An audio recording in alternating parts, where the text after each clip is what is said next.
We are live. Hey, how's it going? Lee Hayward here with another live video Q&A. And hopefully this one is coming through loud and clear. Just going to give people a moment to jump on the chat and see if this is coming through loud and clear. So for those of you who are tuned in right now, if you can hear me, if you can see me, it's all coming through. Audio's good. Test, test. Let me know. Just type in loud and clear in the comments there if it is coming through. Just want to make sure. Good stuff. Thank you, Dan. Thank you, Lee. Appreciate it, guys. Got a couple regulars joining in already. Appreciate it. And if you're brand new to the video chat, I want to welcome you. And if you're a regular, I want to welcome you back. And just let you know how these things work is I'm going to be hanging out here for the next little while, having a cup of tea with Lee. That's what I've been referring to these chats as lately. These are tea with Lee. So I got myself a piping hot cup of tea. This is a green tea. And when the tea is gone, the chat is over. So that's the way it works, right? That's like my hourglass, if you will. That's my timer, right? So by the time the tea is gone, the chat's over. So we're going to have a tea with Lee, and I'm going to hang out here and basically answer any questions that you have with regards to building muscle, losing fat, losing the gut, getting in shape, anything in specific that you want to discuss with your workouts, your nutrition, or whatever. Feel free to type those questions and topics of discussion into our chat window there. If I can help you, I'll let you know. If I can't, I'll let you know. All right? I'm not gonna BS you. I mean, I've been doing this for over 30 years, so I know a thing or two, but I don't claim to know it all. So if every now and then people stump me during the video chats, and that's cool, right? I have no pride or no shame in admitting that I don't know something. So I mean, if I can help you, by all means, I'll do whatever I can to let you know and help you. And if I can't, then I'll be upfront and honest and let you know that I can't help you in that area. But if it's something serious and that you need some help with, I'll try my best to point you in the right direction, somebody who can help. All right, I'm just going to turn on another light here to get a bit more light in this room. There we go. See if that makes a little bit of difference. Maybe a little. I don't know. Sometimes the overhead light's a bit too powerful. Maybe I should get some better lights here, but it's good enough. Anyway, as long as the audio's coming through, that's the main thing. I mean, there's not a lot of action here. It's just a talking head behind the screen. But anyway, so let's jump into it. See who we got joining in. We have Dan joining us. Lee is joining us. We have J.E. We have Pat Marrow. No autographs. We have Sean. We have another Sean. We have good stuff. We have Baklau. Dario. Good stuff. Welcome, guys. All right. I'm going to... If again, just wait for a few questions come through there. Again, if there's anything that you want to discuss with regards to your workouts, your nutrition, stuff like that, any specific challenges you're dealing with, feel free to type those into the chat window. And also let me know where you're tuning in from, right? What neck of the woods are you tuning in from today? All right, awesome. We have Kyle joining us from Connecticut. Welcome. Glad to have you tuning in. Awesome. Now, one thing that I want to discuss before we get into answering some Q&A here is I was actually having a chat with one of the members of the Muscle After 40 Blueprint. That's Jeff Lombard. And Jeff, myself, and Jeff, we sat down and did a video interview and posted up on YouTube last week. So if you haven't had a chance to check that one out, go back and check it out. I mean, he is an amazing success story. He's lost over 100 pounds. Totally transformed his health and fitness. I mean, it's just an inspirational, amazing story, right? He went from, at his all-time heaviest, 395 pounds. And just this past week when I was talking to him, when we were having a coaching call, I think he's somewhere down in the 240s, somewhere around 247 is what he's currently tipping the scale at right now. So from 395 all the way down to 247 and still getting leaner. Like every time I see him, I mean, the guy's getting leaner and leaner, and it's just awesome. I mean, I have so much respect and admiration for what he's been able to achieve. And it's been literally a life-changing transformation for him. And one of the things that we were discussing is how you have to be mentally ready to make a transformation like that. And I think a lot of times when people are looking at making a fitness and fat loss transformation or a muscle building transformation, whatever it is, because I know we got people from all walks, like most people that I focus on and most people that come on board with the coaching program, they primarily want to lose body fat and secondary want to gain muscle. But sometimes it's the opposite. You know, sometimes we might have some skinny fat guys, right, who want to gain muscular body weight while also losing that stubborn lower belly fat. But either way, it's usually a combination of losing fat and building muscle. And for a lot of people, even though they know what to do intellectually, like, okay, they know it's eat right and exercise and all the basics. I mean, that's, you can't get more basic than that, right? Eat right and exercise. But it's a lifestyle change. It's how do you take those nutrition and exercise and all that stuff, and how do you make that work into your lifestyle? And are you ready to make a change? Because depending on the situation, some people are not ready. And this was something that I was aware of it in the back of my mind, but Jeff really brought it to light because he was mentioning some of his friends and family members who have seen his transformation, where he's dropped over 100 pounds, and they were looking at, how much it's improved his life. And they were saying, man, I got to do what you're doing. And one of the things that Jeff was cautioning them on, like he was explaining the program, how it works and how effective it's been. But he's like, if you're not mentally ready, don't waste your time with this. Like, don't waste my time. Don't waste their time. Like, don't waste anyone's time if you're not mentally ready to make that shift.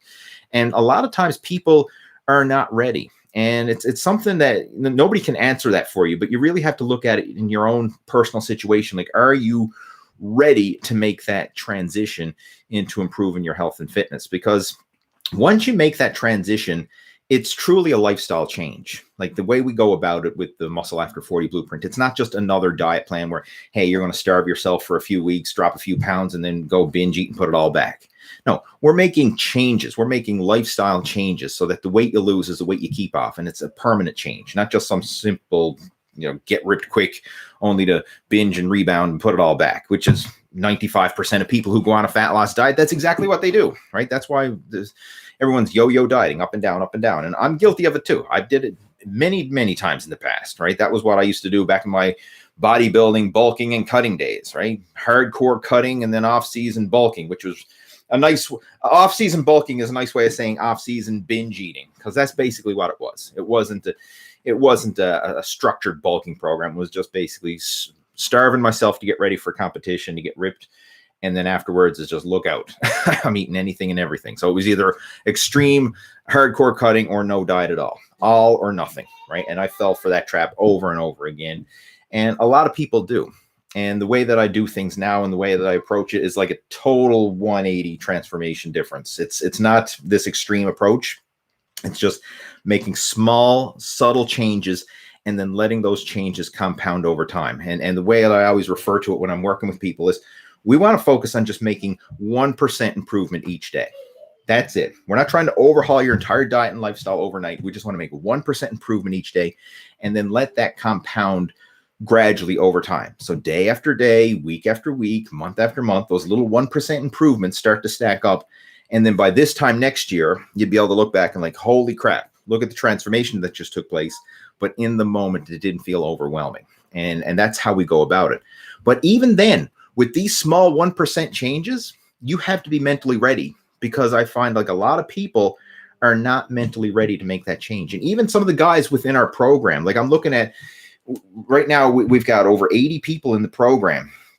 And I'm seeing some amazing progress from some people like Jeff Lombard lost over 100 pounds. Another guy just recently did an interview with Steve Patterson.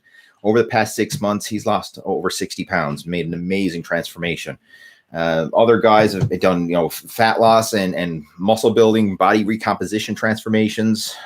Like Jeff Samatero did an interview with him not too long ago. Amazing transformation.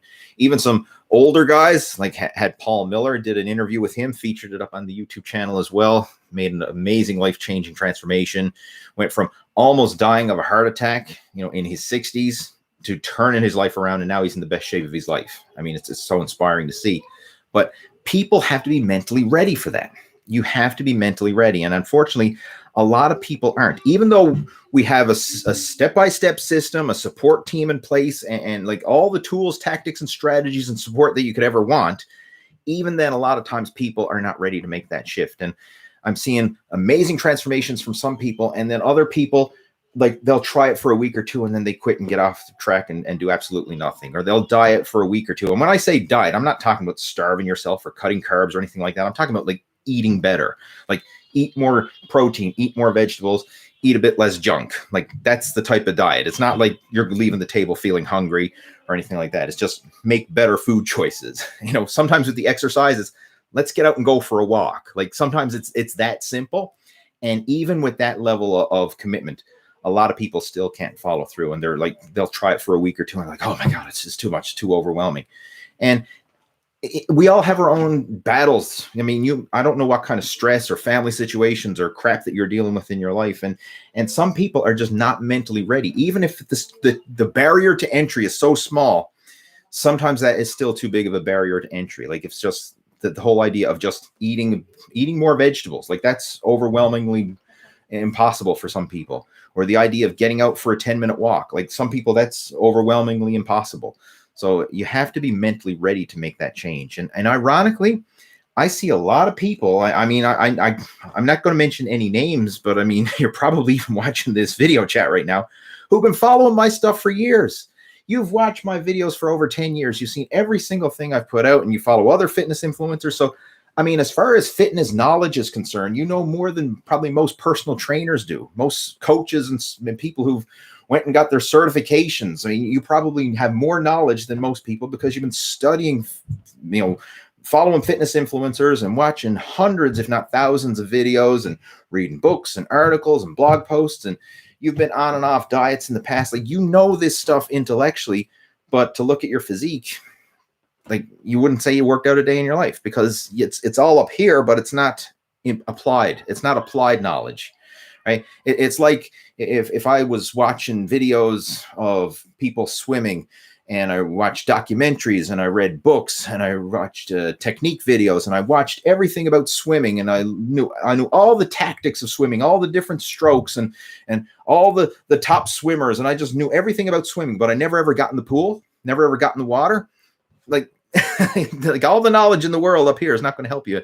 You have to actually apply that knowledge. And that's where I find a lot of people, like it's amazing. I know so many people who follow my videos, and they know so much about fitness and nutrition. And we're talking like they know all the diets, they know about all the latest supplements, they know about all the latest workouts and all the high intensity training techniques and everything else. And then when we start talking, well, what are you actually doing? Nothing. Like, are you going to the gym? Nope. Are you going to start again someday? Like, I don't know. I just don't understand it from a practical point of view. But I guess in those situations, it's probably people are just not mentally ready. And that's something that you really have to ask yourself. Are you mentally ready to make that shift? And if you are, and you really want some help with it, then, hey, by all means, feel free to reach out. Like, say, if you want some help with putting together an action plan, I mean, that's what the whole Muscle After 40 blueprint is all about. But if you're not mentally ready, then obviously, can't force someone to do something they don't want to. But I just wanted to bring that topic to light because it's something I've never really spoken about before. And myself and Jeff were really having some conversations about it. And he's brought it up to me several times about having to be mentally ready to make these types of changes. And, I never really thought of it in that point of view because I'm sometimes the old school point of view, like, just do it. Like, don't overthink it. Don't overcomplicate it. Just do it. And sometimes it's really as simple as that. But to get yourself to that point where you can just say, just do it. Sometimes there's a lot of internal battles, a lot of internal demons people got to deal with to get through that stuff. And it's sometimes not as simple for some folks, and again, everyone's different. Everyone's got their own situation, background, struggles, stresses that they're dealing with. And sometimes the idea of eating better and exercising, even if that's as simple as having an extra serving of vegetables a day and getting outside for a 10-minute walk, that could be overwhelmingly impossible for some people just because of the situation and their mental state, depending on where they're to. So it's something that a lot of fitness coaches and YouTubers and stuff don't talk about. Like, everyone's talking about the science and, what's the best training split based on scientific studies, and what's the best macro split, and what's the best this and that based on studies for maximizing your progress. I mean, that's great for the 5% of people who are hardcore, diehard fitness enthusiasts who are not going to miss a workout come hell or high water. But for the vast majority of people, they don't need the science and the optimized program. Like, they just need to get their ass in the gym. They don't need the optimized diet. They just need to start eating better and more good stuff, less shit. As simple as that. Like, that's where I'm trying to help the most people, because those are the people who really need it the most, right? To take someone who's already in great shape and like they're struggling because, I've got a 4-pack now and I want to get a 6-pack, like, versus someone who's over 100 pounds overweight and just wants to be able to live, to see their kids grow up. Like, it's a different mindset. So as I've gotten more mature with this whole process, I focus on helping people who need it the most, not just taking people who are already in amazing shape and helping them be a little tiny bit better amazing shape. Right? That's what I've been really focusing on, because that's where I get the most personal satisfaction, is helping people who really need to make that life-changing transformation. Now, with that being said, some of those guys take it to that next level and then go on to get six-pack abs and shredded and really optimize their physique. But the vast majority of people, they just need to be good enough, but good enough consistently. And anyway, again, I just wanted to bring that topic to light, because again, it's something that I know is important for a lot of people.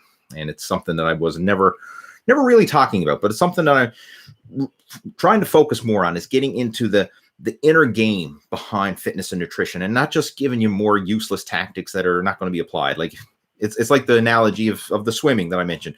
Like, knowing another tactic, another stroke, another something is not going to help you if you're not even getting in the water yet, right? We got to get in the water, master the basics first, and then we'll worry about taking it from there. All right. Now, with that being said, let's jump into some Q&A. Gonna have a sip of green tea and get this show on the road.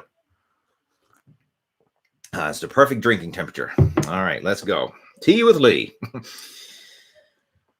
Pat says he's been 7 months carnivore, very tired and weak. Any suggestions? Yep, stop carnivore.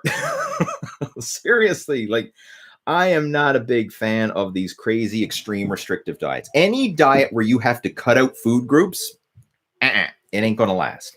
It may give you some short-term results, but you have to think big. You have to think big picture, like, not just what are you going to achieve in a few months or whatever. Like, what are you going to do for the rest of your life? Like, can you live the rest of your life without eating a carbohydrate, without eating a vegetable, without eating a piece of fruit, without eating a piece of bread, like, without having anything other than a slab of meat for the rest of your life? Like, if you can, great, and it works for you, kudos, more power to you.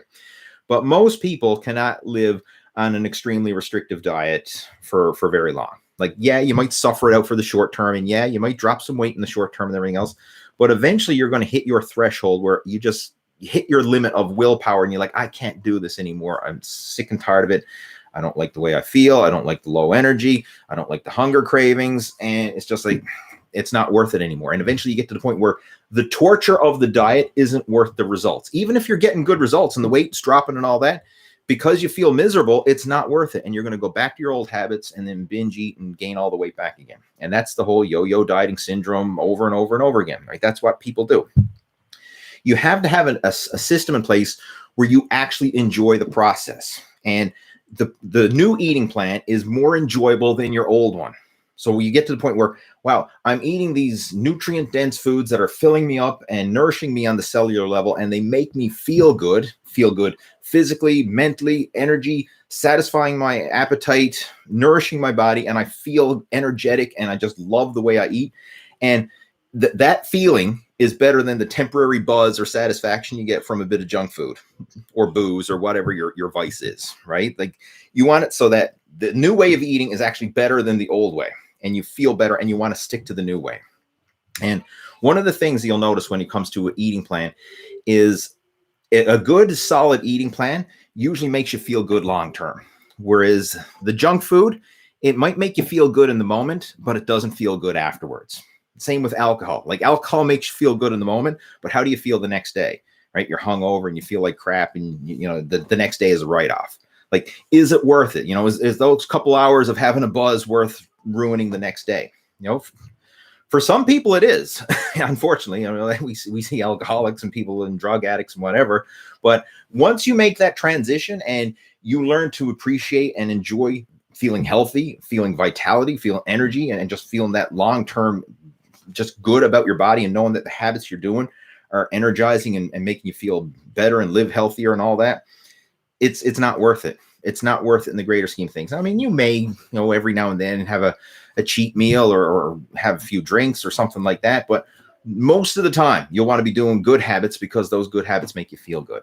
And if the diet you're following is not making you feel good, then obviously it's not. You mentioned you're feeling very tired. You're feeling very weak. It's not sustainable. Like, you need a well-balanced approach. And I mean, I've went through my share of diets in the past. Like, I've went First, it was low fat. Back when I started, the whole idea was fat made you fat. So if you cut out your fat, then you're not going to gain fat. And ironically, statistically, when that happened, people actually got fatter because they were cutting out the fat, but then they were eating more sugar and more carbohydrates, and then they started gaining weight.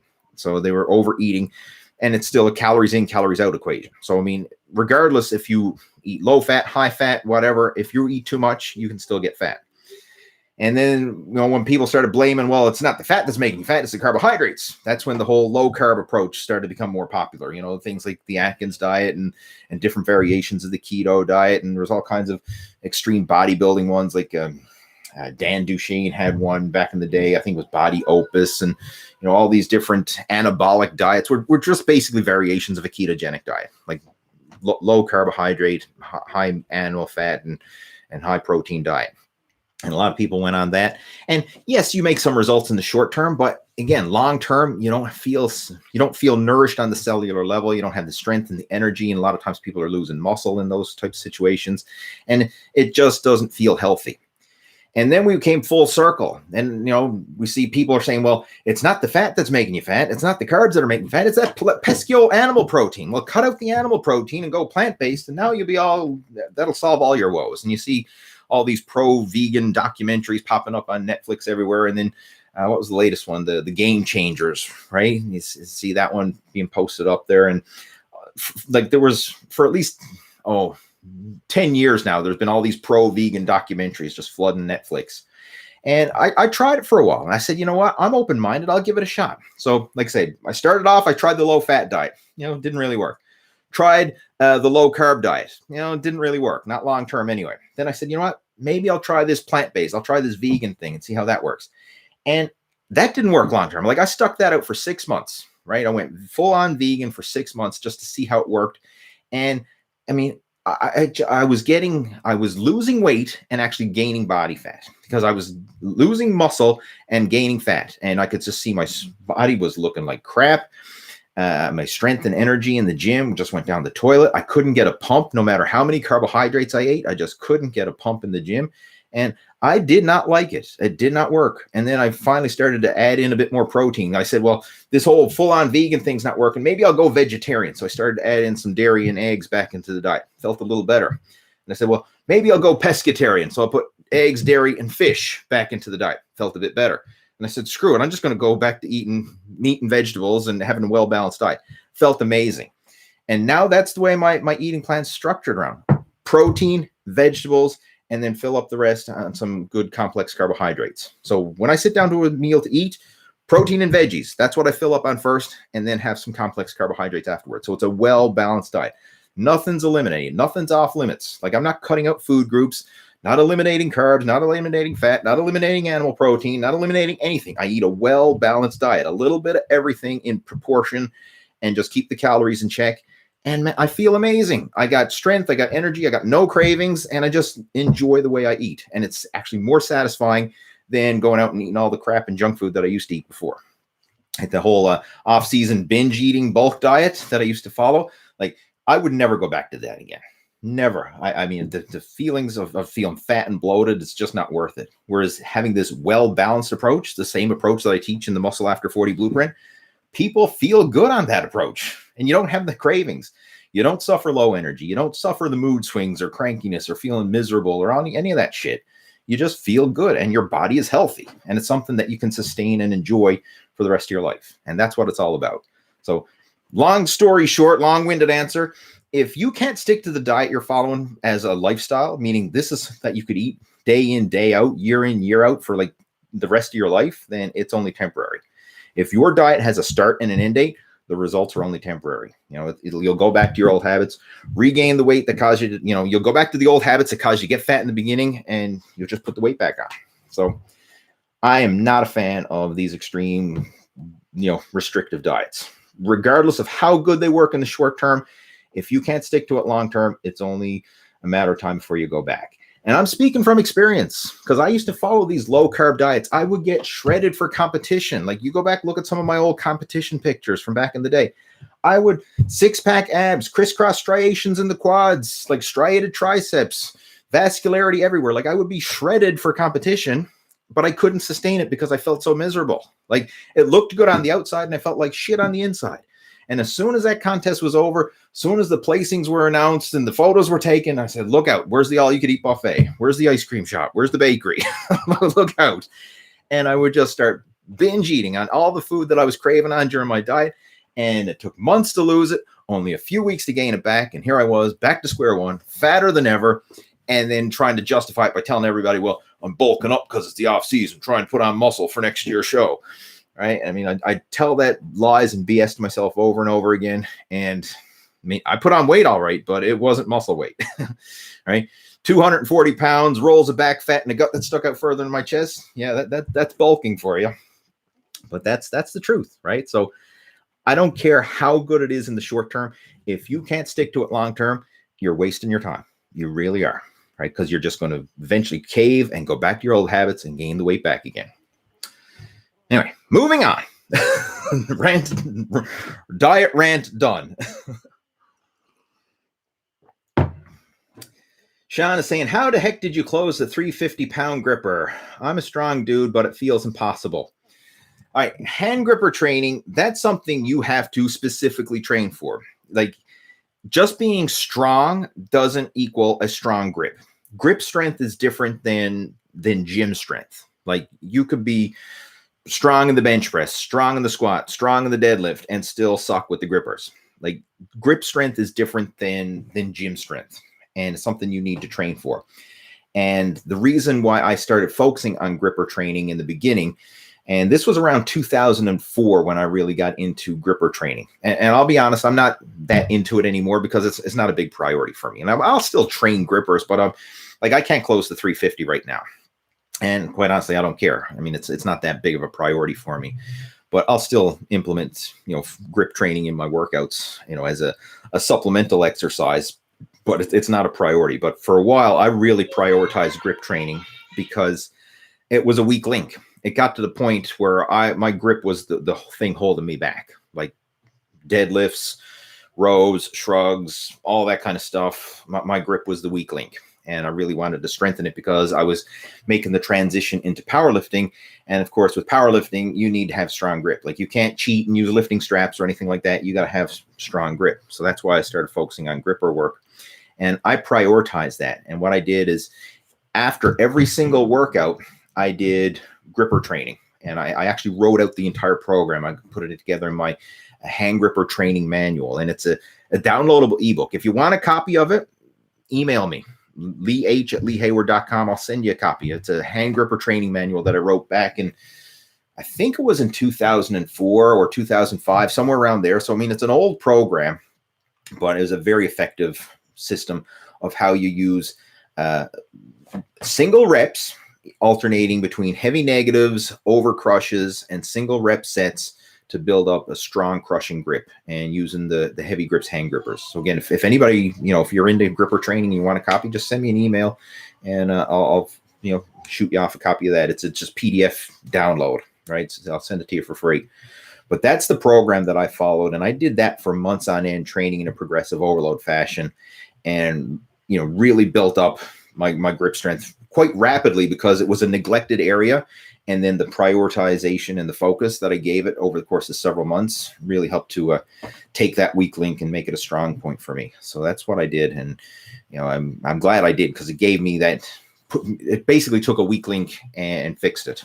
So I'm a huge advocate of gripper training, but it's not a huge priority for me at this stage of the game because I'm not training for powerlifting or anything like that. So I'm like at the stage where as long as my grip is good enough, it's good enough. I don't need to have the, a vice-like grip, but it's just to throw that out there. Grip strength is different from regular strength, because at the time when I started, my grip sucked, but I was still benching over 400 pounds, right? So, I mean, I was training for powerlifting. I was 405 was a regular bench press. That I'd work up to 405 and more, So, I mean, that's a friggin' strong compared to most people, but my grip still sucked. So just because you're strong in the gym or strong with bench, squat, or whatever, doesn't mean you have strong grip. It's something that needs to be prioritized.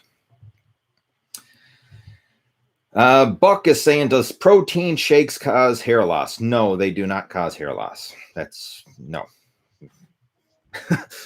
Hair loss is genetic. I'm going to tell you right now, like all the crap that's out there, if you're going to lose your hair, you're going to lose your hair regardless if you have a protein shake or not. Like, think of all the people you know in your personal life, like friends, family, neighbors, relatives, teachers, ministers, whoever, people, old farts and geezers that you know in your personal life who are gone bald. Do they take protein shakes? Probably not. Right? Like my neighbor who lives across the street, he's in his 70s. The guy with feeble, he walks around with a cane, haven't got a hair on his head. He's never lifted a weight, never drank a protein shake, never took a steroid, never did a damn thing of anything like that in his life. And he's bald as a beaver. Haven't got, he's like, haven't got a hair on his head. I got an uncle of mine, right, who lost his hair in his 20s. And of course, he never worked out, never took a protein shake, never did anything like that. It's genetic, right? And then vice versa, you might have some people who have hair till the day they die. You know, they grow to be an old man and have a full head of gray hair, right? It's a genetic predetermined. You know, there's really not much you can do that's going to change it. Like if you're predisposed to have hair loss, you're going to lose it regardless if you drink a protein shake or not. So, you know, I wouldn't even worry about it really, because there's not much you can do about it. You know, just if you start to lose your hair, well, you know, get a razor, shave it off, go bald. Or join the hair club for men. One or the other, right? Go all bald or get a hair transplant. Don't get a toupee, whatever you do. You're better off going bald. What else? We got Dario joining in. It says, not related to fitness, but do you own any firearms? Nope, I don't own any firearms. Kyle saying hello from Connecticut. I addressed Kyle earlier. Hey, Kyle. Sean saying, not related to fitness, but do you believe in God? Sorry if that's too personal. That's a deep question, but the simple answer is yes, I do believe in God. But as far as how, that's a very deep question. And quite honestly, I'm not going to get into it in today's video chat. That's something we could probably discuss in I don't know. I'll post who wants to join in for a spiritual insights chat, but most people here are probably not interested in that. But I do believe in God. I do go to church myself and my family. So yeah. Do you use creatine? Yes, I do use creatine. Use 5 grams a day on a regular basis. Have been for years. I started using creatine back in 1995 when creatine first hit the market, and I still use it. Since you don't strive for strength gains anymore and you just lift for health, is it hard to stay motivated? What are your current goals? Absolutely not. No, it's a different type of motivation. And my motivation now, it's not to be the biggest or the strongest guy in the gym. It's to be healthy, to be lean. And I have other goals that I'm working on. Like one thing that I've really gotten into big time over the past couple of years is cycling. I really love that. And I've been setting some personal records in that because it's a different type of training and one that I find that I can do without injuring myself. So if anybody's, into cycling, one app that I use a lot for that is Strava.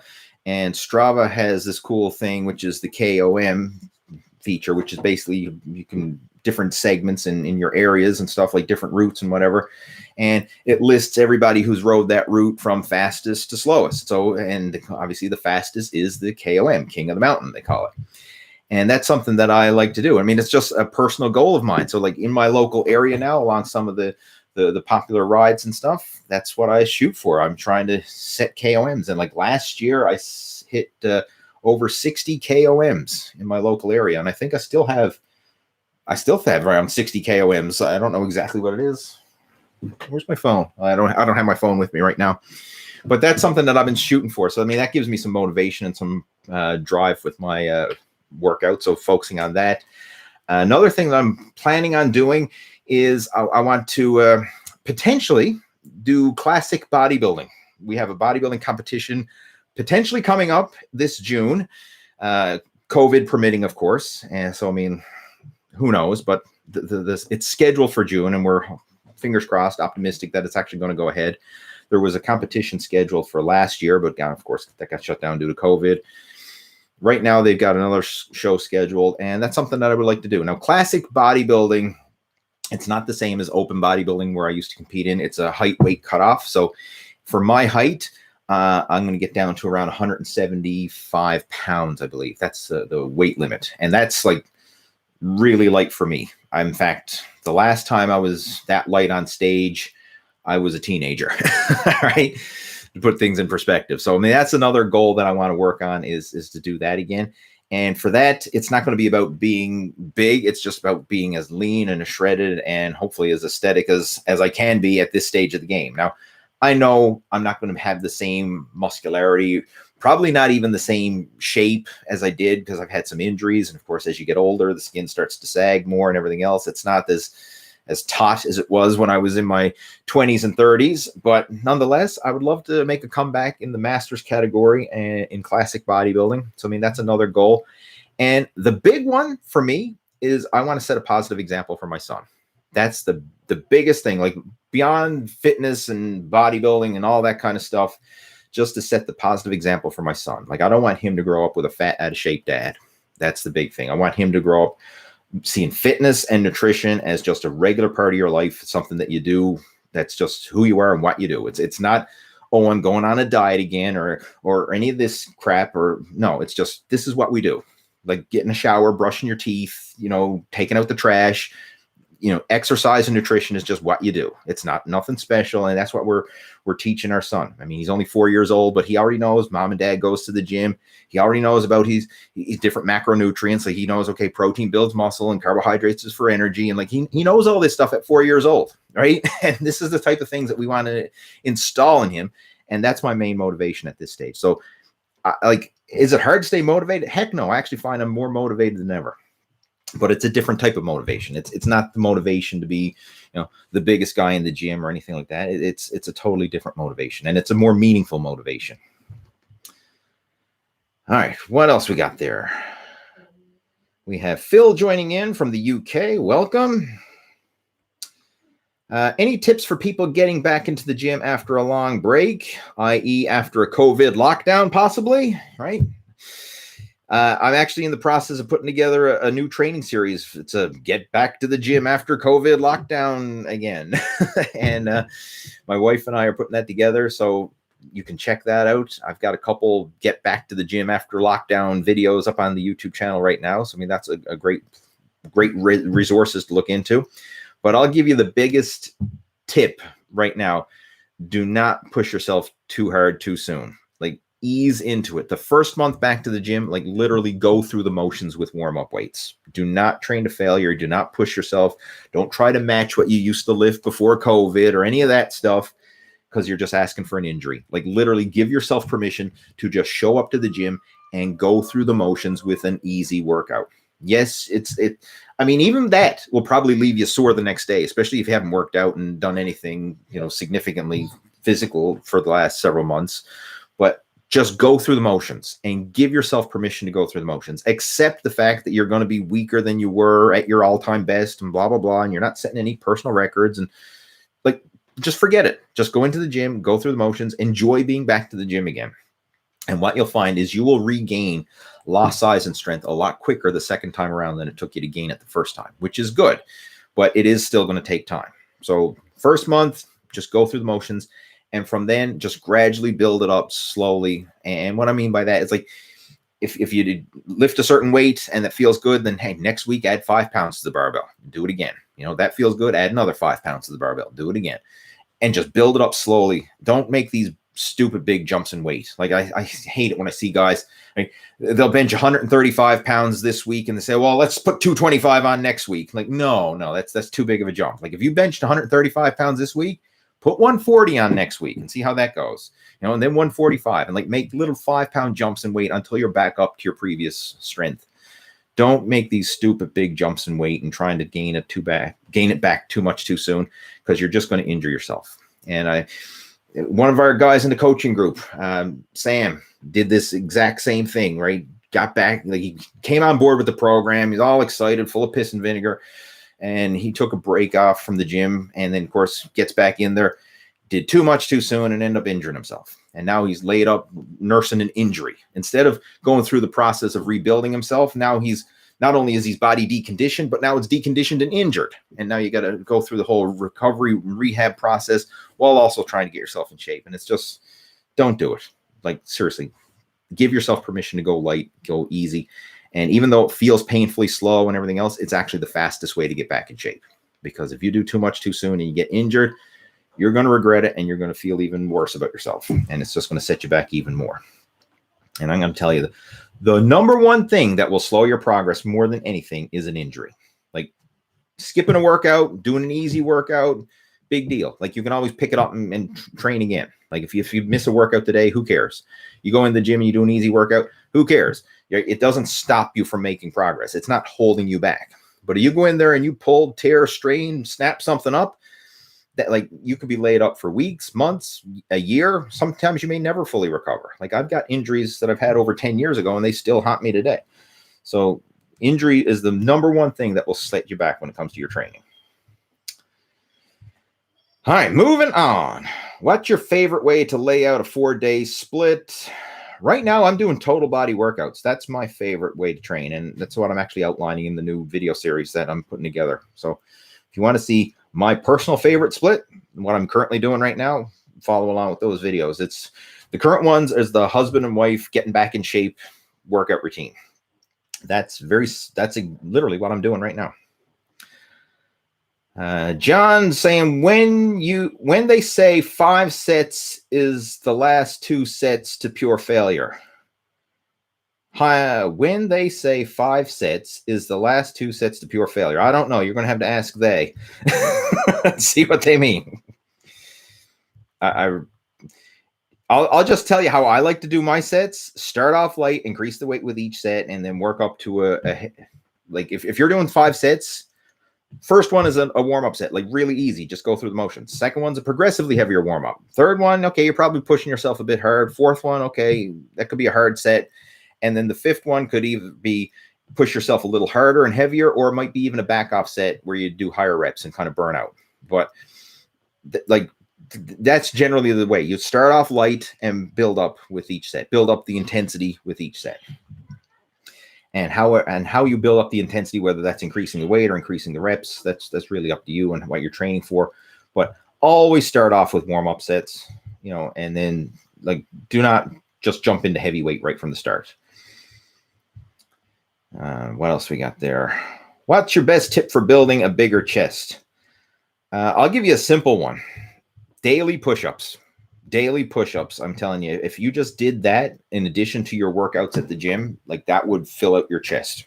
And before I even got involved with bodybuilding training or weight training, I was big into doing push-ups because I was into martial arts, and a lot of the martial arts training that we did involved push-ups. We were big into body weight exercises, and that was one of the things I really got good at from a young age. And I can remember in my teenage years, in my 17, 18 years old, being able to do 100 push-ups in a single set. Now, it was a rest pause set, mind you, but I'd be able to do 100 single push-ups in a single set. So I used to be able to bang out 50 push-ups like nonstop, and then I would lock it out, take several breaths, like rest pause, and then bang out another 10 or 20 reps, rest pause, take several breaths, and then keep banging out like that and lock it out and rest pause.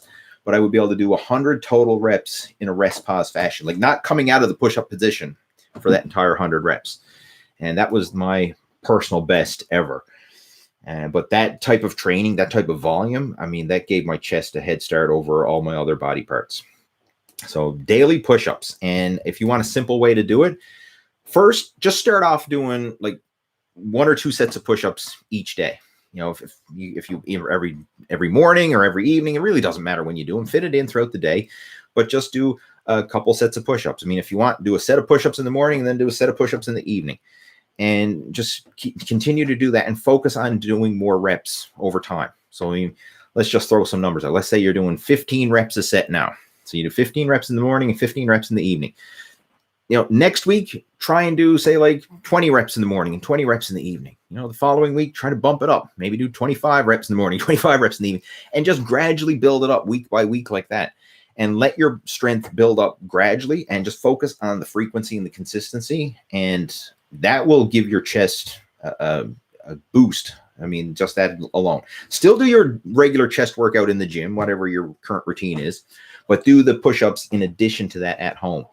and this will give you extra blood flow, extra stimulation, and you're regularly pumping up those muscles. And what you'll find is the more often you pump blood and circulation into those muscles, the more it's going to help to increase the opportunity for growth. And you're also going to get more mind-muscle connection. Your ability to feel those muscles, to get a pump in those muscles is going to improve. So as you get better with the push-ups, you'll also get better with your workouts in the gym. You'll probably get more mind-muscle connection when you're doing your flies and your presses and everything else. And it's just one of the best things that you can do. So daily push-ups, single best thing I can recommend for a bigger chest. Favorite upper chest exercise? That's from Jeff. We could even take that push-up thing and turn it around. Like I would do push-ups with your feet elevated, either elevated on a bench, elevated on a chair, elevated so that you put your body in an incline position. Now, I call it incline because it simulates the angle that you would be pressing from if you were doing an incline bench press. Some people like to call it decline, but bottom line, it works the upper chest. If your feet are elevated, it changes the angle of the push-up. So now you're pressing more, instead of pressing straight across, you're pressing more up on an angle, right? That's what we want. You want to be doing more incline bench or elevated feet push-ups. All that stuff will target the upper chest. So a simple way, if you want to focus on more upper chest, instead of flat bench, do incline bench. Instead of flat flies, do incline flies. And just stuff like that. Instead of flat push-ups, do incline push-ups or feet elevated push-ups. And that will target more of the upper pec area. And this tends to be a weakness for a lot of people. Like even with bodybuilders, like more often than not, you'll see top-level bodybuilders do the majority of their chest work on an incline because that tends to be the hardest area to fill out. The lower chest tends to fill out easier than the upper chest. So that's the single best thing you can do for upper chest. Just switch all your flat bench work to incline bench work. All right, we're halfway through the tea. Getting through the questions and getting through the tea. Sean saying, I ruptured my bicep long head and it was decided not to get it repaired due to age and lifestyle. What are some weight exercises that would be beneficial to grow the muscle around it? All right, it really depends on the degree of injury of what you've done. If you have tendon or ligament injury, then it will never grow back the same. You'll probably always have a shorter bicep than you would have before. And I'm the same way. Like my left bicep, I tore that back in 2010, had some tendon injury to it. It wasn't a full-on detachment, but there was some tendon and ligament damage, and my left bicep is shorter than my right. I tore my right bicep a few years later, but luckily that one was only muscle fiber tears. And if it's just the fibers themselves will repair and go back to normal. So if you just tear the muscle fibers and with no tendon or ligament damage, the muscle will repair and grow back, and you won't even know that was an injury there to begin with. And thankfully, that's what happened to the right. So the right is back to normal, no problem at all. The left will always be shorter than the right. Like there's nothing that I can do to change that. And again, depending on the type of injury you have, that may be the case. But what I would recommend regardless is just focus on light movement and to rehab the muscle that way.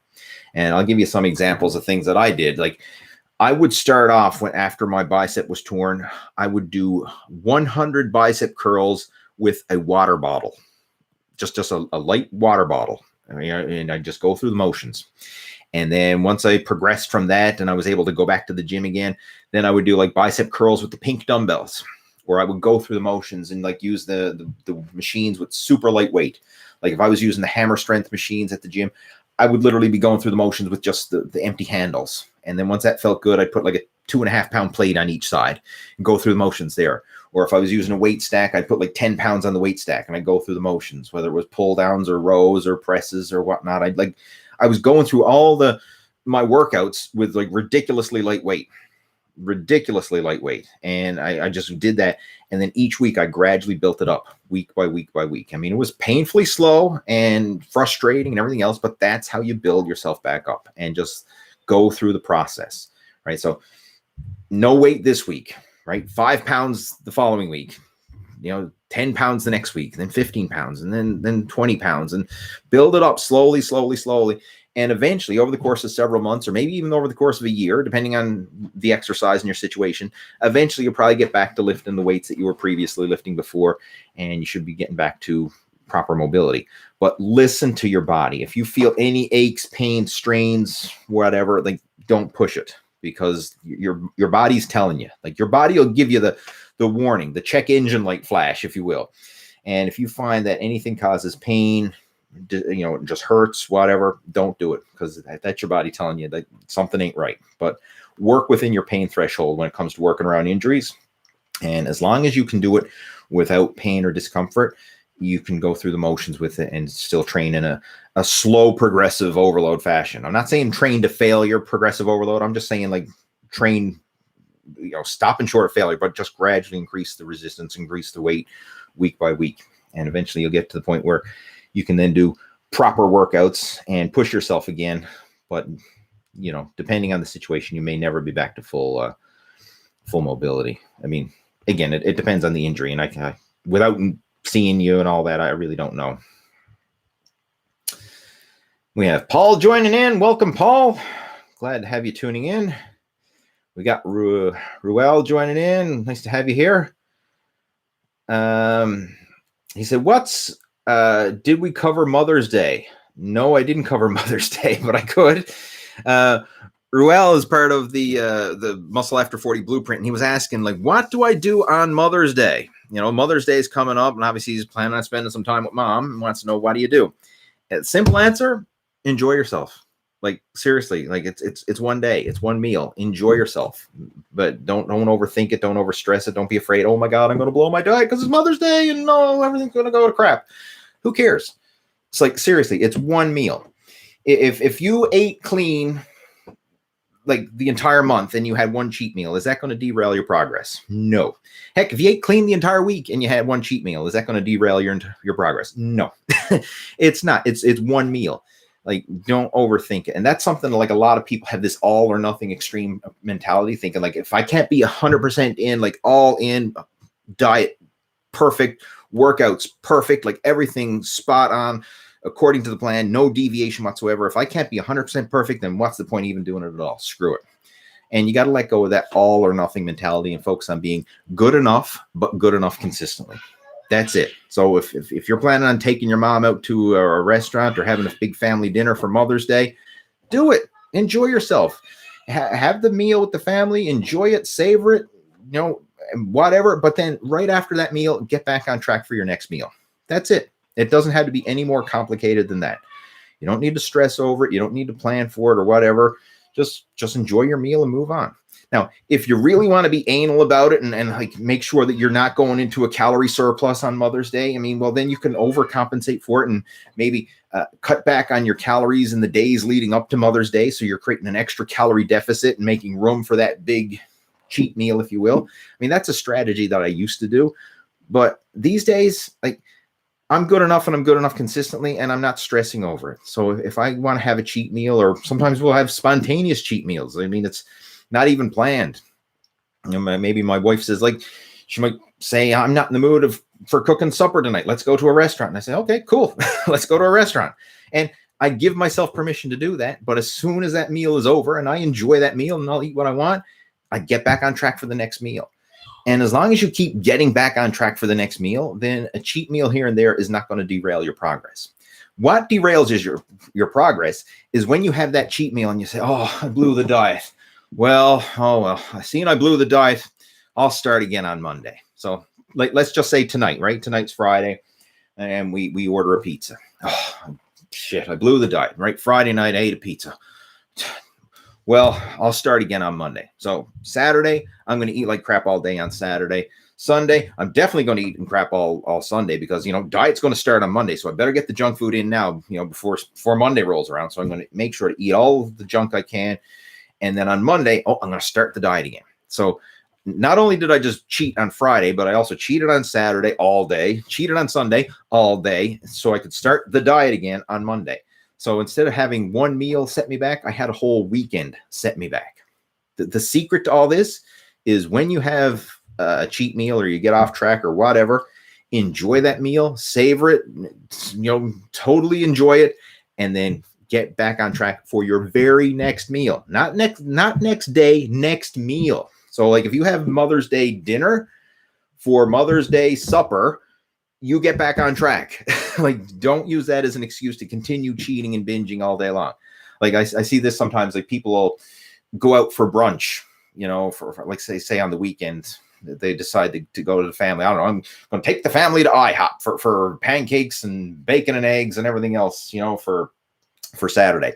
And they have that for breakfast or brunch. And they say, well, I blew the diet.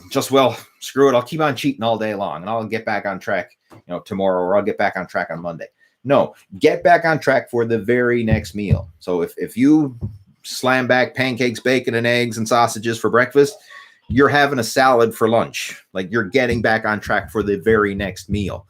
It's not waiting till Monday or any of that crap. It's the next meal. As soon as possible, get back on track. And as long as you do that, you're minimizing the damage, and it gives you the best of both worlds, where you get to enjoy the cheat and live a little, but you're not doing enough damage to set you back. And that's the secret, right? That really is the secret. As simple as that. Don't overthink it. Enjoy it, but get back on track for your very next meal. Boom. Brandon's joining us, saying, Lee, used to watch you 10 years ago when I was big into working out. Just saw this and thought I'd stop in and drop a like. Nice to see you're still out here teaching. Peace. Awesome. Thanks, Brandon. Appreciate the comment and the support over the years. That's so cool. And who else? We got Samuel joining in. Hey, Samuel. Says, I got resistance bands for training. Thanks for the tip. Hope we can meet sometime for a Zwift ride. Facebook me when you're ready to go. Awesome. Yeah, that's cool. So you got the resistance bands. And if you need a sample workout to follow, I've got a couple actually up on the Total Fitness Bodybuilding Facebook page. There's over 30 follow along home and resistance band workouts that you can check out. There's also a couple up there on YouTube as well. Just search for like Lee Hayward home workout. But if you go to the Total Fitness Bodybuilding Facebook page, not my personal profile page, but my page, that again, just search for Lee Hayward's Total Fitness Bodybuilding. You'll see it in there in the media section. Open up the video tab and scroll back, and there's like a whole bunch of follow along workouts that I did. Most of them using resistance bands and stuff that you can do from home. I did that last year when everything got shut down, when the first COVID lockdown hit. I went on a whole series, like a full month of follow along home workouts almost every day. But yeah, you can certainly use that for some motivation and some training tactics to use your resistance bands and get the most out of them. That's cool. Awesome. Who else is joining in? Let's see. Any other questions?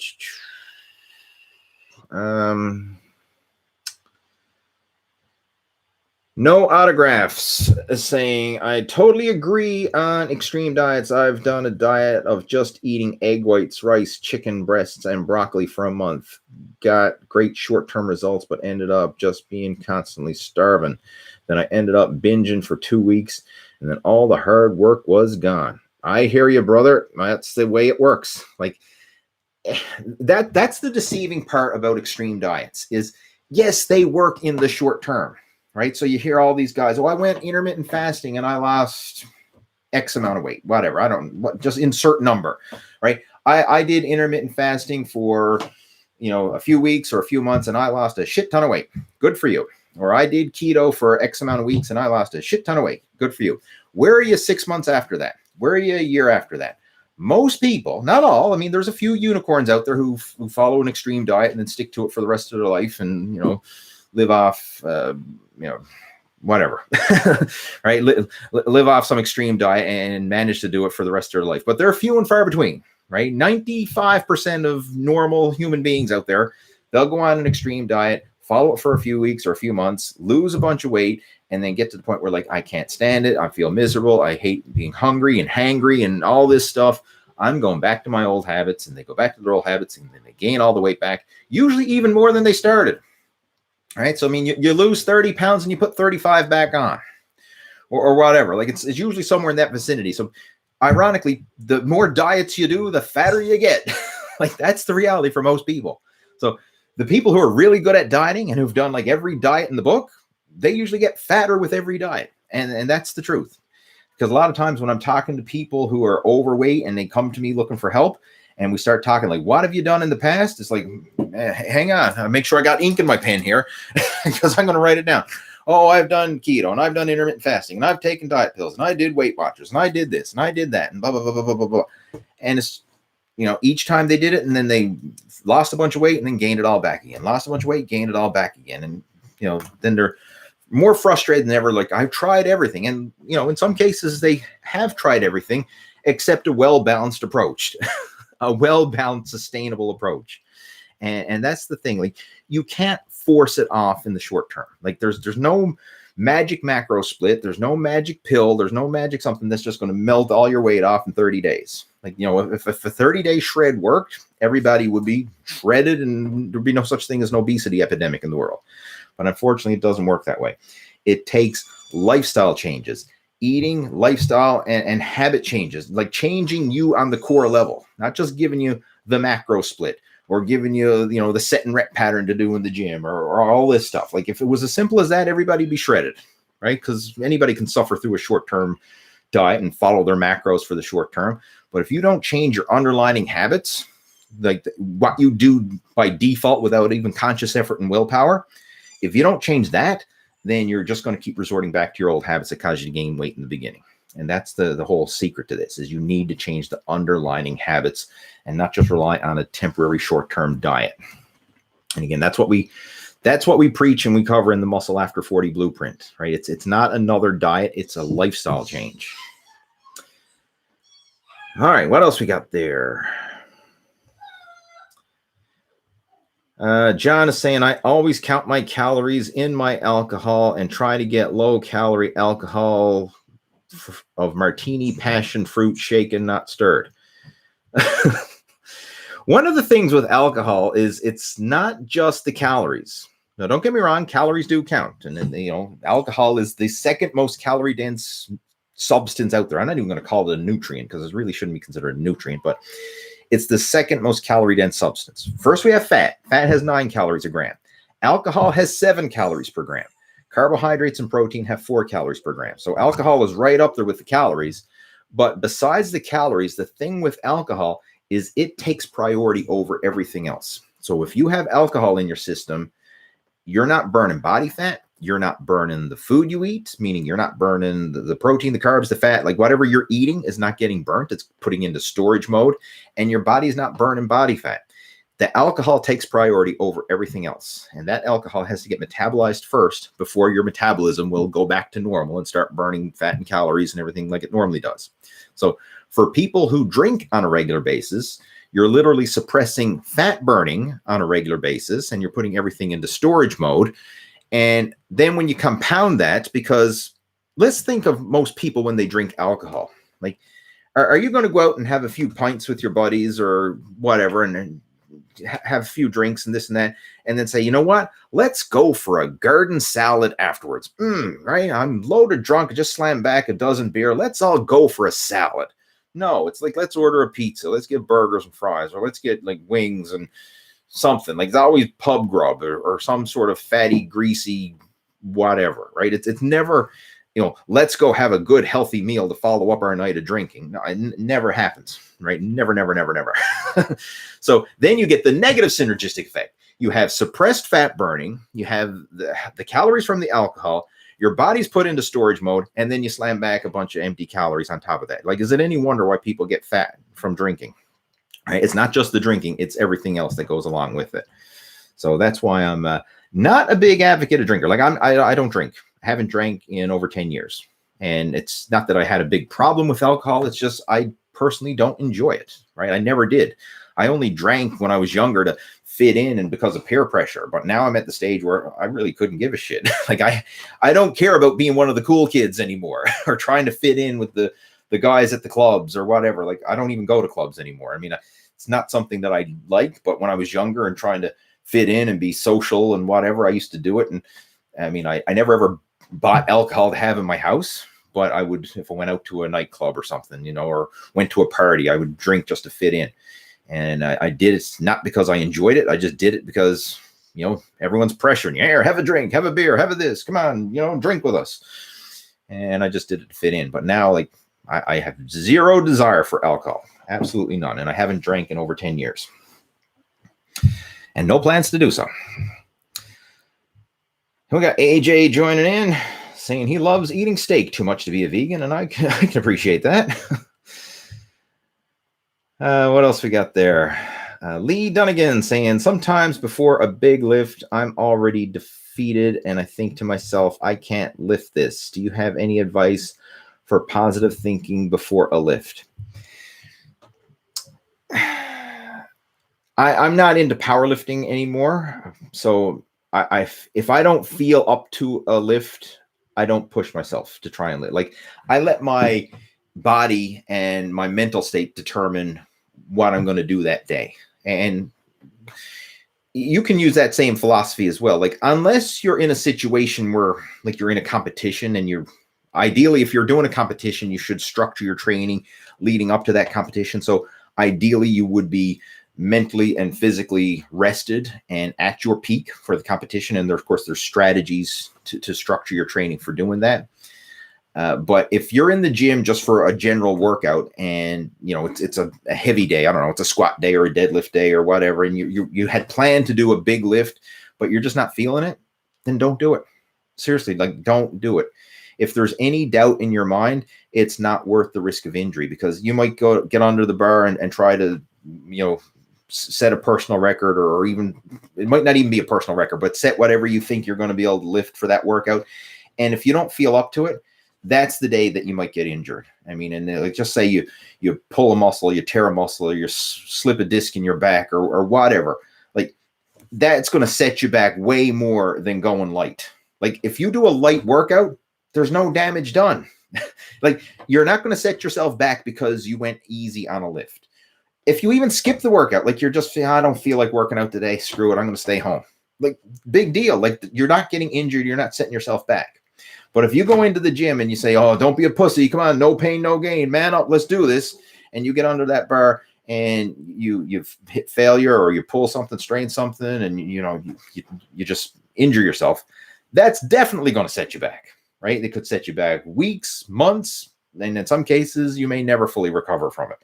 So it's not worth it. Always think of injury prevention. And if you don't feel up to a lift mentally, there's probably a reason for that. That's your body's check engine light flashing, saying, hey, stupid, don't do this, don't be an idiot, wake the F up, right? That's your body's check engine light flashing. So if that check engine light's flashing, listen to it. Don't be a macho man and think no pain, no gain, and I'm going to do it anyway, because that could be the exact time that you're going there and really injure yourself.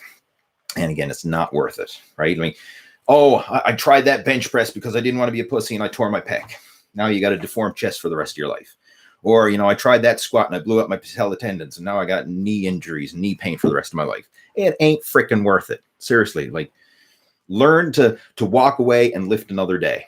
That's my advice. If you don't feel up to it, if there's any doubt, and in your mind and your body is giving you these warning signs, learn to listen to them, right? Live to lift another day. It's not worth the injury. All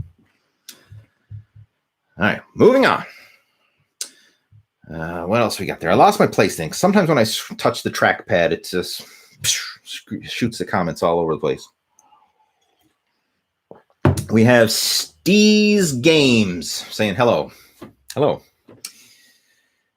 John saying he trains grippers on his leg workouts. You could train grippers any day, but always do gripper training at the end of your workout. Don't do it before, because if you fatigue your grip before, then it might hinder your strength with your exercises. But you can train grip after any workout. That's what I used to do. I used to always train grip after my weight training workouts. And I did it after every workout. So 3 to 4 days a week, I'd train my grip. The cool thing about grip is it's such a small muscle group, your hands, your grip, your forearms. Like, you're not going to stress your central nervous system because you did too much gripper. You may stress the tendons, ligaments, and the muscles of the hands and forearms. And if that's the case, like, you feel that pain in the actual muscles, tendons, and ligaments, then obviously take a day off. But like, frequent grip work is not going to cause you to overtrain. Like, you could train your grip every day, but you probably couldn't squat and deadlift every day. Like there's a big difference. Squatting and deadlift, that stresses the central nervous system. Grip training, it just really, it stresses the muscles, tendons, and ligaments that are being worked, but it's not going to cause you to overtrain because you did too much grip work. So you can train grip frequently, but just be cautious of if you do feel the pain in the joints, tendons, and ligaments. That might be your warning sign to take a day off if you need to. Question here saying, I want to make gains, but I don't like to waste a lot of time in the gym. I prefer to go to the gym 6 days, workout 1 hour, then 3 to 4 days, 2.5 hours. Wait, okay, never. I prefer to go to the gym for 6 days of 1 hour compared to 3 or 4 days of 2+ hours. Okay, I see what you're saying. Does a push-pull legs 2 times with 1 hour, would that work? You know what? It all works.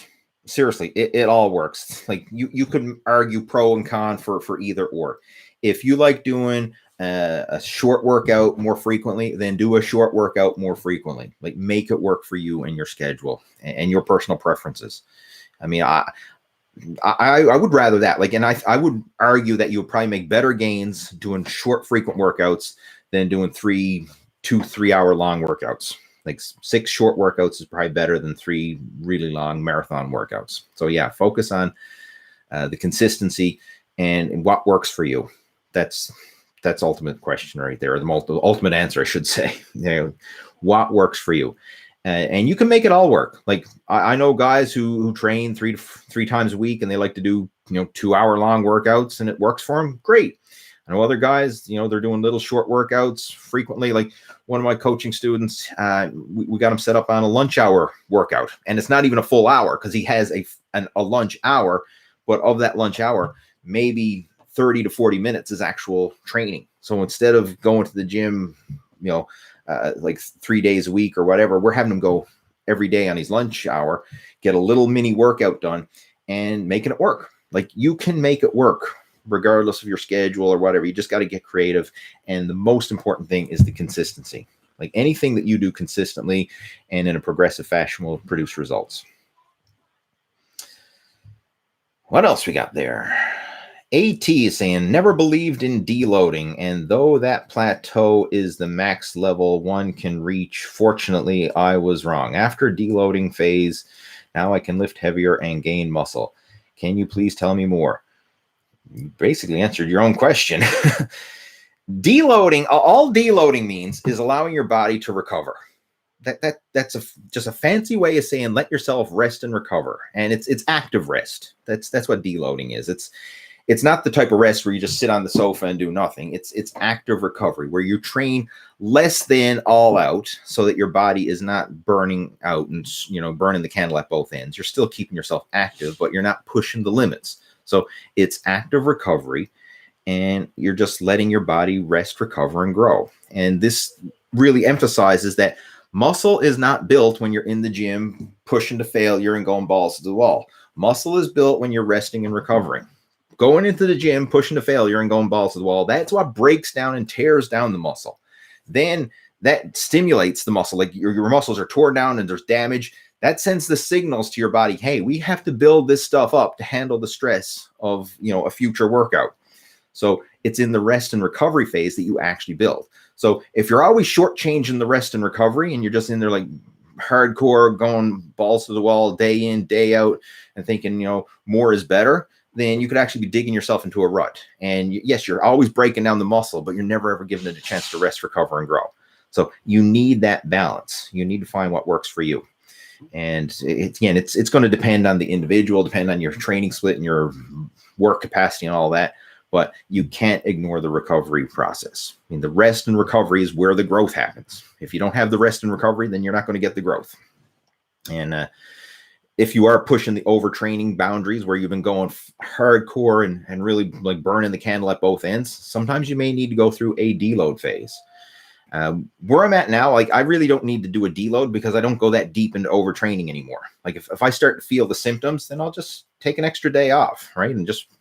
Or do an easy workout and just listen to my body in the moment. And I'm kind of in tune with it. So I don't get that deep into overtraining where, I'm pushing the limits. And constantly getting weaker. And this is how you know you need to do deload. If you're in the gym and you're pushing yourself hard and training failure and like really giving her, and then you're getting weaker. Like, let's just say the bench press, because every guy knows what these bench press is. Like, let's say, okay, you're 225 on the bench press this week, and you did 225 for 10 reps.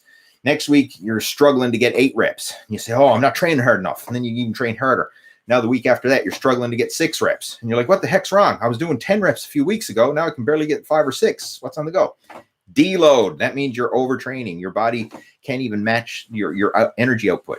You're doing more than your body can recover from. So that's when you definitely know you need to deload, is when the strength numbers start to go down. But if you stay on top of it, and like, let's just say we're doing 225 for 10 reps, and then the next workout you go in and, man, you're struggling to get 8 or 9 with it, maybe I need to take an extra couple days off. Just let everything rest and recover. And if you do that, chances are you'll be able to come back to the gym after a day or 2 of rest and continue on and actually make strength gains. So if you stay on top of it, you won't get that deep into overtraining where you have to go through a big deload phase to recover from it. And that's what I do now, is I'm always aware of where I'm at. And if I find that my performance is starting to suffer, I'll just factor in more recovery time, and to make up for it. We got Ray joining in from Toronto. Welcome, Ray. How are things in Toronto? I'm sure you guys are, I've seen it on the news, back in lockdown again, which is unfortunate, but fingers crossed things will start to turn around soon. Who else? We got Jeff joining in. Says he has elbow pain from overdoing it.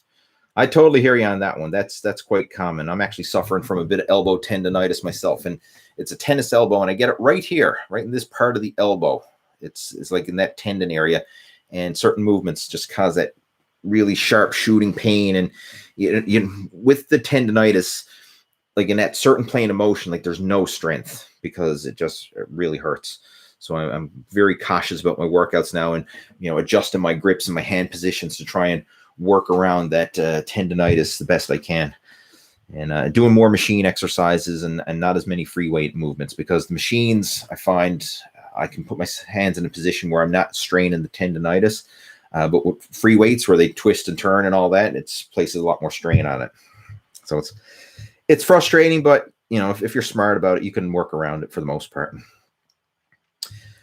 We have RC joining in saying, I need to get back into the gym. Please make a vid on that. I've got a new series coming up. It's a husband and wife get back in shape after lockdown series. Like, there's 2 videos up there now about it. I got the 3rd one in the works.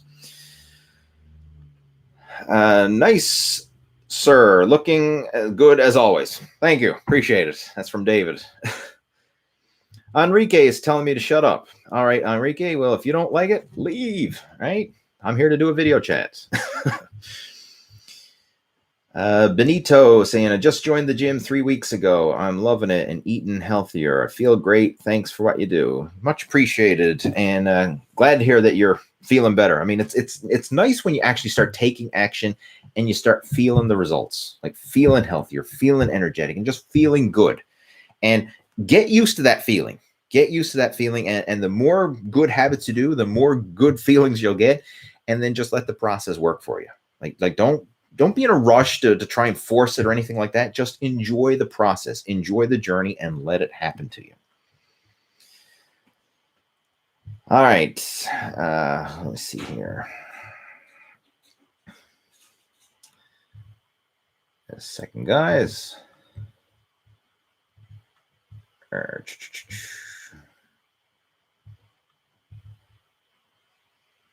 There we go. Just had to do a bit of house cleaning right there. Let's see. Moving on. Seth is saying, is there a specific calculator you use to find out your TDEE, total daily energy expenditure? Yeah, I've got a blog post. Like, there's a lot of them you can use online. Like, honestly, you can use any online calculator that you like. All they're going to do is give you an educated guess. That's it. It's an educated guess on what your calorie intake should be. But ultimately, it's going to come down to some trial and error experimentation on you to see how your body actually responds. But I'll just put a link in the chat to one that I recommend. It's an old article that I wrote up with some calorie calculators. In the Total Fitness Bodybuilding app, for those of you who have the downloaded the app, there should be calorie calculators in that one, I believe. Trying to think. I thought I had a blog post or an article. Let me just see.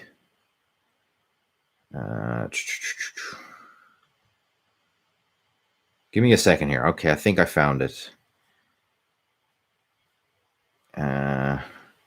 Okay, here's a blog post about counting calories and macros. I think that's the one. If not, again, in the blog, or not in the blog post, I'm getting tongue-tied. In the Total Fitness Bodybuilding app, there's some calorie calculator formulas that I recommend. But I'm just typing it into a blog post article. I just did a quick Google search there.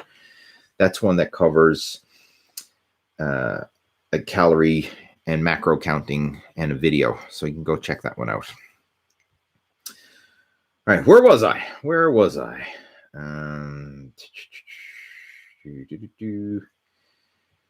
Geronimo says, tennis golfer's elbow since 3 years. Does it ever go away?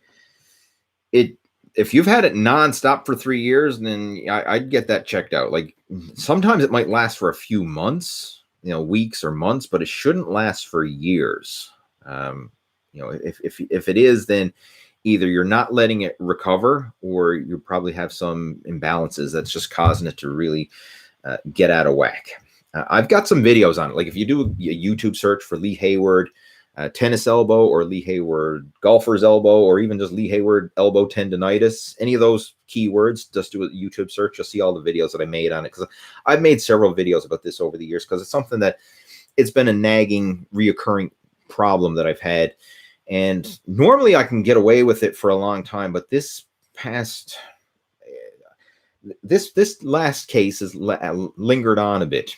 And I think a lot of it's had to do with cycling, because over this past winter I was doing a lot of fat biking in the snow, snow biking, if you will, and the trails and the terrain and stuff like that. And it's just the different hand positions, and I found that really aggravated it, and it didn't really give it a chance to recover.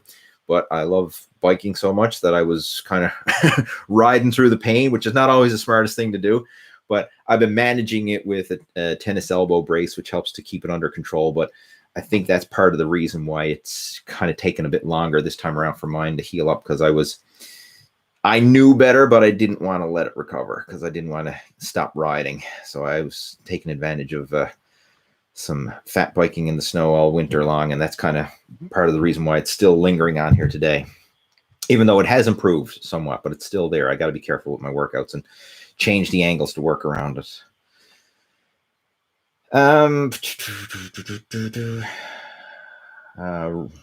Ruel is just talking about the push-up tip that I shared, and he wanted to know if that would be okay to do. And absolutely, yeah, you can incorporate that within your own workout routine as well. Yeah. Michael saying thanks. You're welcome, Michael. All right, guys.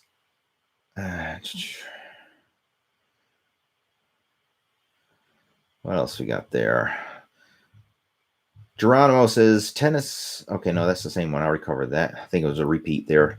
Saying I'm currently eating a large pepperoni pizza. It's always pizza on Fridays. And I did a brutal leg workout. This morning just had a cheat meal. Thumbs up. Well, good for you. I mean, if you're enjoying it and it's working for you, great. But if your goal is to lose body fat and you're struggling with losing body fat, then you may need to weigh it out. Again, I'm not saying it's right or wrong, good or bad, because everybody's unique. Like some people have racing fast metabolisms and can get away with eating, pizza on a regular basis and still stay relatively lean. But I know personally I can't. I can have it occasionally, in moderation. But if I have it like every week or have it in large amounts, then it's going to show. That's for sure with me. I have to manage it. Mick saying, good morning, Lee. Listening while cooking breakfast. I guess you must be over in Australia, New Zealand, somewhere around that part of the world, I would assume. That's usually the opposite end of the spectrum in terms of the hours. I know I have a few coaching students, part of the Muscle After 40 Blueprint, who are over in Australia. And when we have our coaching calls, like whatever time it is for me, it's the complete opposite for them. So let's just say we're having a call at, it might be 7 p.m. for me. It's 7 a.m. for them, right? It's just the complete opposite side of the world. And of course, they're in the future, right? So I always ask them how the future is. Emma's asking, how big are my arms? I really don't know. They're this big. I haven't measured them in a while. The biggest that they ever were was 18 inches. And that's when I was kind of fat and pumped and bloated. But they're definitely not that big now. I really don't know. I haven't put a tape measure to them, and I don't have one handy. Ballpark guess, maybe in the 16 range, somewhere like that, if I had to guess. But I'm not as big as I was, and it's not a priority for me. So that's why I'm not breaking out the tape measure to know. But if I had to do a ballpark guess, I'd say somewhere in the 16-inch range. Oregon says, Dr. Muscles, thanks for the positive motivation and information. Well, I'm not a doctor, and but I appreciate it. Thanks. Sean saying, thanks for the info. The bicep tendon is completely torn off to the bone. I'll go through the motions as you said and get back to.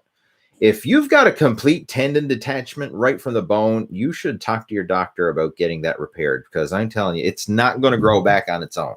Like, tendons do not regrow back. If it is snapped off from the bone, it's snapped off.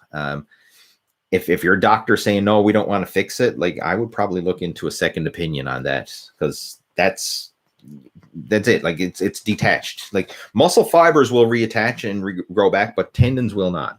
So if you've got a full-on tendon detachment, and you'd have to kind of clarify that too, because like if you've got a full-on tendon detachment, like you can't curl your arm because the tendons and the muscles are not there, right? So I don't know the degree of your injury, but if it's full tendon detachment, I would get a second opinion on that one and see what you can do. Because if you get it surgically reattached, then it can recover and grow back to be just as strong as it was before. Like a lot of times when it's done properly, reattaching tendons and ligaments surgically can be just as strong, sometimes even stronger than the original natural tendons.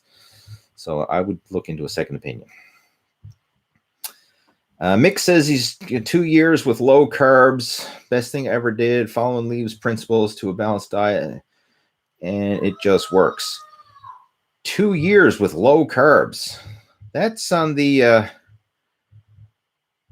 extreme side, man. Like, again, I don't know what your definition of low carbs is, because that's a unique one for everybody, right? Like, some people consider low carbs still eating oatmeal and sweet potatoes. And I remember a few years back, we had Branch Warren, IFBB Pro. I don't think he competes anymore still, but he was big into the bodybuilding scene, placed second at the Olympia.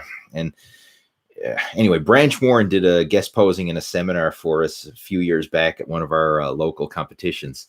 And he, people were asking about his diet, and he was saying, okay, I'll have oatmeal for breakfast and I'll have sweet potatoes, for meal 2 and 3 and blah, blah, blah. Like, but listing off all these foods, like oatmeal and sweet potatoes and this and that. And he says, a typical low carb diet. And we're all like, what? Like, low carb? Now, I mean, it may be low carb for him, but like for most people, it ain't low carb. Right? Because he was basically having carbs with every meal, but he still considered it a low carb diet. So again, when somebody says they're on a low carb diet, like, what's low? Right? I guess it's all relative. Some people consider low like no. You could almost take out, switch it around. And then for others, it just means they're reducing the carbohydrates. So, but I know in myself, I couldn't go on a true low carb diet for 2 years. Heck, I don't even know if I'd want to go on a low carb diet for 2 weeks. I'm not afraid of carbs. I actually enjoy them. I find that when I have adequate carbs in my diet, I feel better, I train better, think better. I mean, it works well. Right. So I like that well-balanced approach. And I usually strive for a third of my calories from protein, a third from carbs, and a third from fat. Like when I have that well-balanced ratios, I find everything just works well. Don't go through the mood swings and the hunger cravings and all that. Let's see what else we got there. Ashes is saying gaining weight for skinny people. If you want, I've got a program that you can check out. It's called the Cycle Bulking Diet. It's cyclebulkingdiet.com. And that's actually a good program for guys who are skinny and actually trying to gain weight. You're looking to gain lean muscular body weight. That's something you can check out. Again, cyclebulkingdiet.com. Mike McNeil, what do you believe is the smartest way to train for someone like myself, who is 51 years old, with my goals being to gain toned muscle while preserving my joints for longevity? Follow along with the new video series that I'm putting out. Like, I've got a couple there. One, it's a father and son workout routine that I did with my father, he was 69 when we shot the videos. He's currently 70. That's a good one for, people who are in the second half of life, if you will, and looking to train and maintain health and fitness without causing injury or any aches, pains, and stress to the joints, tendons, and ligaments. So you can check out that. That will probably be the best one that follow along with, is the father and son workout routine. And it's a playlist. Just go to my main YouTube channel and it should be right there on the main page. Just scroll down, you'll see it. Samuel says, if you're having mental challenges, thinking you can't lift the weight, lower the weight, bang out one more rep than last time, you will get stronger and progress. It's a marathon. I mean, I understand where you're coming from, but I mean, it really depends on the situation and what kind of mental challenges one is dealing with. Because I know that's probably in response to one of the questions I already discussed earlier, so I'm not going to elaborate on it. I'm already an hour and a half into this darn thing. I'm just trying to get through the questions here. Okay. Charles is saying, Lee, I've been following you for the last 7 years. Tremendous results from the exercise. My question is, do you have a follow meal plan that I can follow with a 15-week plan to bulk? Again, if you're looking to make a lean bulk, if you will, check out the Cycle Bulking Diet. cyclebulkingdiet.com, and that has a sample meal plans to follow along, and even shows you how you can customize those meal plans to fit your own personal preferences. That would be a good program to follow for people looking to make lean gains. What else we got? Steve's is saying, thanks, I appreciate it, you're welcome. All right, a couple of these questions are repeats. Just a heads up, in the future, you only need to post your question once. Like, I'll get to it. Like, I can't talk as fast as everybody can type, so your questions are coming through faster than my mouth is moving. Mo Hit saying, my friend recently started working out 3 months ago, and he takes Tren and Dbol, and he's jacked. I want to try it, but I'm scared of losing my hair as he's going bald. I'm not even going to answer that. Like, he started working out 3 months ago, and he's already taken stuff. Like, focus on the basics, focus on a foundation. I mean, what's happening? I mean, I've seen guys like, I'll talk about this. Why not? Screw it. This is what I'll finish off the chat with. I remember when I first started joining the gym back in the day. I'm not going to mention names or anything now, but there was guys in there who, like, in their first year of working out, they're already looking for a shortcut, like nowhere near maximizing their genetic potential, like not even following a structured training or diet plan or nothing. And they're already looking for the shortcut. Like, they're in the gym only a week or a month or two or something like that. And next thing you know, they got a needle in their arse and pills in their mouth. Like, what's the point? What is the point? Like, build a foundation, something that you can, sustain, and like, you don't go looking for the shortcut right off the bat. It's almost like someone, hey, I just got my license. I don't know how to drive yet, but let's put a turbo on this car, and let's put exhaust and headers, and let's put, a set of Hoosier tires and everything else, because I want to up the performance of my car, and I don't even know how to drive. Like, focus on the basics before you start looking on the bolt-ons, if you will, right? Like, learn how to drive before you start jacking up the horsepower. Same thing with the workouts and nutrition. Like, learn the foundation of exercise and nutrition and healthy lifestyle habits, and build a foundation and master the basics before you start looking for the bolt-ons.